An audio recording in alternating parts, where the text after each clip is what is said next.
Hey, how's it going? I'm Joey Yang, interpreter to the Commanding General, 2nd Infantry Division, and also SFG, SFL, and an original strength coach.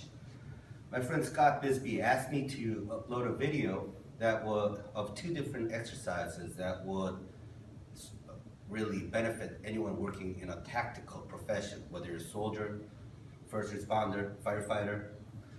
So most people would assume that since I'm an SFG, I would upload a video on the swing, but there are literally thousands of videos out there on YouTube on the swing, especially uploaded by certified SFG or even RKC instructors. So instead, I'm gonna go dive a bit more on the fundamentals of what makes up that swing.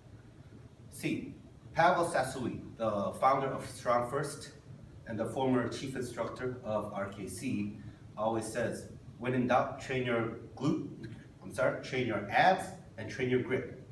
What that means is in the Strong First, we have a fundamental called irradiation, where literally strength irradiates from you. So think of your brain as your iPhone, iPod, whatever that's going to play the music, and if that's the case, your abs, your grip area is the amplifier that will really amplify that strength. So if you have a good, strong amplifier, you'll be able to express your strength in a much more stronger and proficient manner. I'm going to give you 2 exercises that will strongly enhance the abs, and by having these abs, it will set conditions in the future so that you'll have even much more powerful swing, a deadlift, and it will help you carry things for long distances. If you're a firefighter, yeah, you can carry something very quickly in a strong manner. Okay. If you're a tactical operator, a soldier, it might help you in the long run carry a wounded comrade if you're out on the battlefield. So I'll begin with the plank. The plank is the fundamental. Even if you look at a swing from the side, at the top of the swing, you are planking.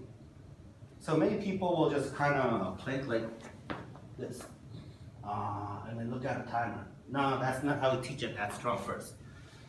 We have our own plank called the Hardstyle plank, where you are tensing just about everything in your muscle from the neck down. Okay? In order for that to happen, first of all, think that you're making yourself as tall as possible.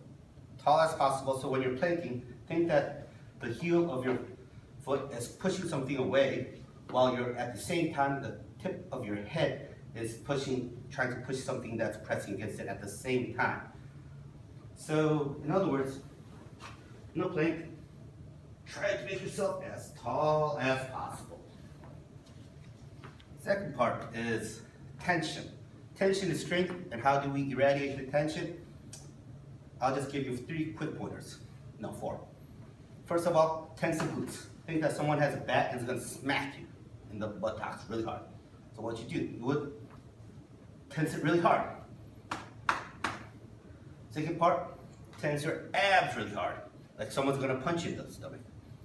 So think of it as putting first gear, second gear. First gear at glutes, second gear abs. Third gear is tensing your lats. You tense your lats by corkscrewing yourself. So when your hands are on the ground, think that you're continuously trying to turn the palms of your hands outside.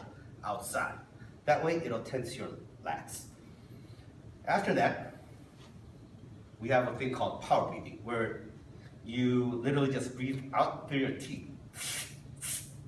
Short. If you try it, you'll see yourself tensing up very momentarily. So in Strong First, we say when you're practicing this Hardstyle plank, don't do any more than 10 seconds per set. If you do it about 3 to 5 times per each workout session, training session, three times a week, a few weeks, about 5 or 6 later, you'll find yourself much stronger in anything you do. So, observe.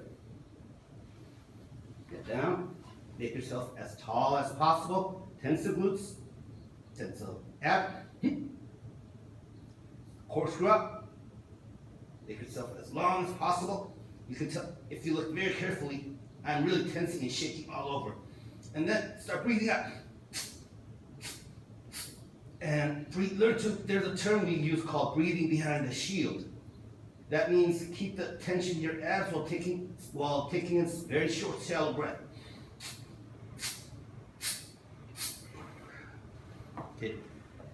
And once again, do not do this for more than 10 seconds. If you can do it for more than 10 seconds, either you're a freak of nature or you're cheating on it.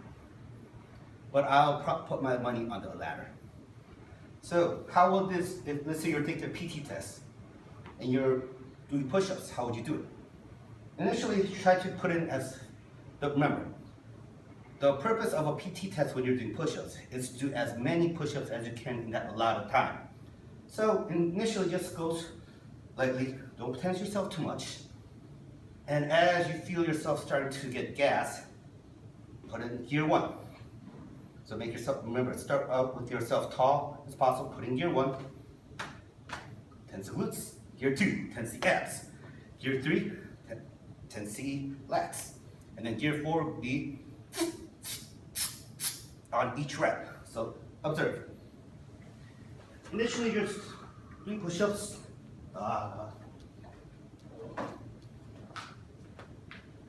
As you're getting tired, tense the glutes. Tense the abs. Finally. Okay, try it out and tell me what you think.